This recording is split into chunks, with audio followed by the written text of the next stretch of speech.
Yan, welcome na naman po sa isang video ng Bentech, no? Maraming estudyante na napapadaan dito sa aking channel. Nagtatanong sila kung anong printer ba daw yung nababagay sa kanila. So, marami silang nababrowse na murang printer tulad ng Canon, meron pang parang 2,000 plus. Tapos, ang kailangan kasi nila yung 3-in-1, no? Yung makakapag-scan sila. Usually kasi ginagamit nila sa ano no, sa mga report no, o kaya thesis no, paggawa ng feasibility. Kasi nung time na college ako, wala pa naman yung tank system no. Ang ginagamit namin ay yung ano no, yung printer nilalagyan siya ng CISS no. Sa Epson, tinatanggal yung buong yung maliliit na cartridge no. Kasi ang Epson, ang printer head niya nahandun mismo sa printer. Ang Canon naman, ang printer head niya nandun sa cartridge.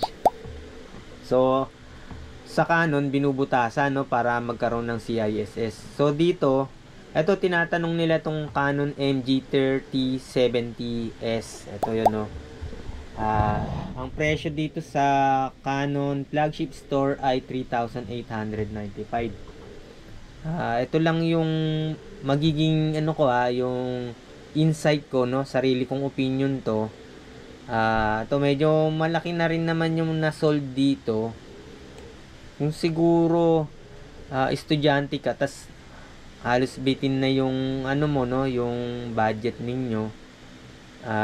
Para for thesis lang no, hindi for business. Kasi kung business to, kung may papaprint sa'yo ng mga full page tapos 10 piso lang, 20 pesos ang halaga, madali kasing mauubos yung ink nito.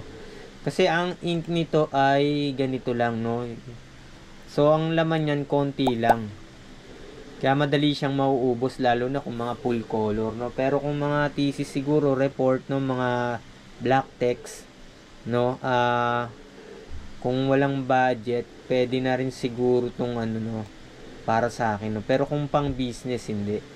Kung pang business siguro itong Canon Pixma G2010 no, o kaya kung sa Epson naman yung L3210 pwede na yon. May advantage kasi ang Canon, kaya niya makapag-print ng makapal. Sa Epson kailangan mong bumili pa ng mas mahal na printer para lang makapag-print ng at least 250, 275 to 300 GSM. Sa Canon kasi kaya niya, yung lalo na yung mga G series. Yung Canon G1010, Canon 2010, parehas ang feeding system niyan. So balik tayo dito sa murang printer na 3,895. So pag tiningnan natin sa baba, yung ano, goods naman yung kanilang mga yan no, reviews. Yan. Pero kung pang business talaga, para sa akin, madaling mauubos to. Pero kung kakailanganin nyo lang sa time na yan para sa feasibility ninyo, para matapos, pwede na no, sa 3,895. Kasi kailangan nyo ng scanner, yung kung bibili tayo ng G1010 no, wala siyang nasa 5,000 na rin yun eh. Pero makukuha mo siya kung may voucher ng mga 4,000 plus no. Kaya lang single function printer lang ang G1010. Ayan. So kung siguro kung mauubusan kayo ng ink, ganito yung gagawin ninyo no. Ito for ano to, ito yung refill. Ayan no. May empty no. Ganyan ang gagawin ninyo, mag-i-inject kayo ng ink no. Hanapin natin dito yung ano. Yan, so ganito yung gagawin ninyo.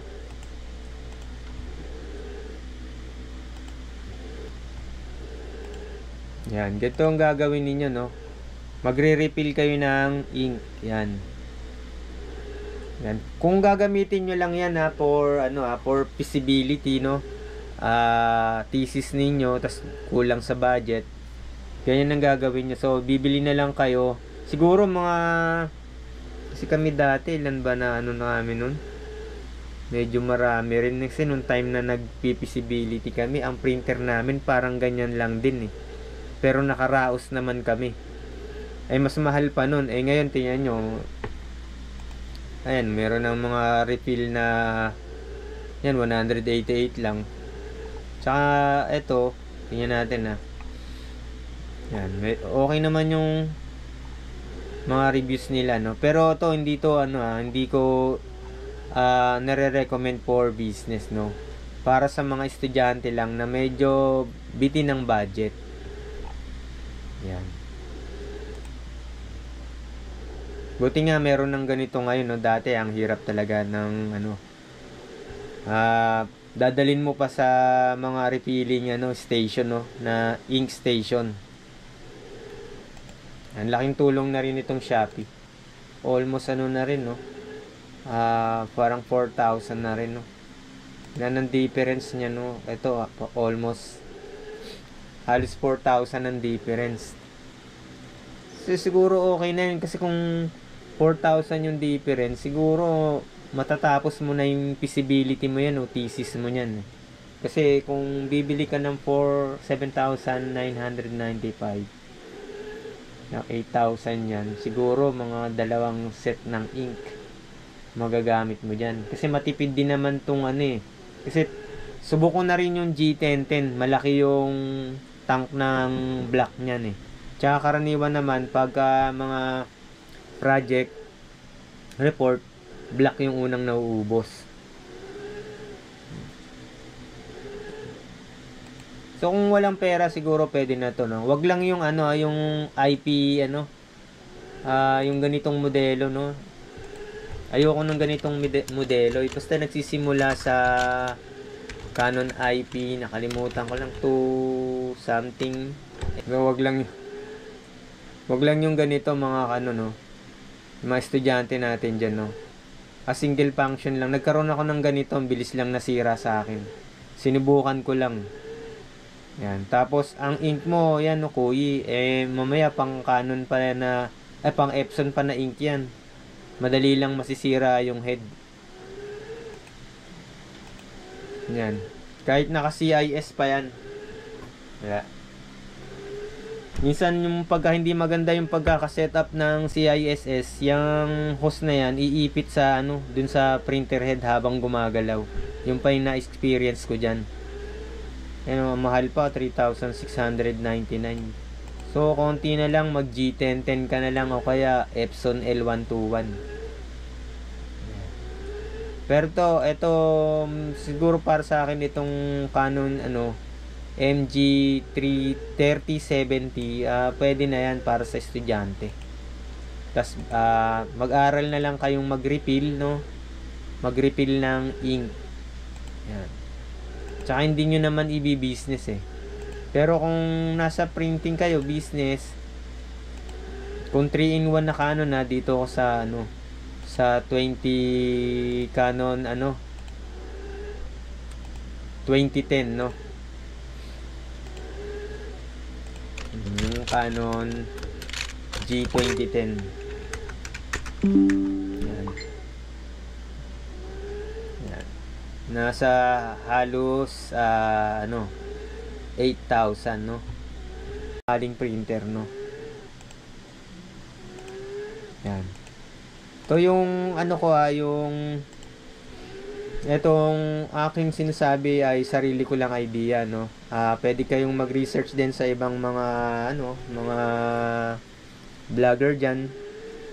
Marami naman tayong mari-research ngayon no.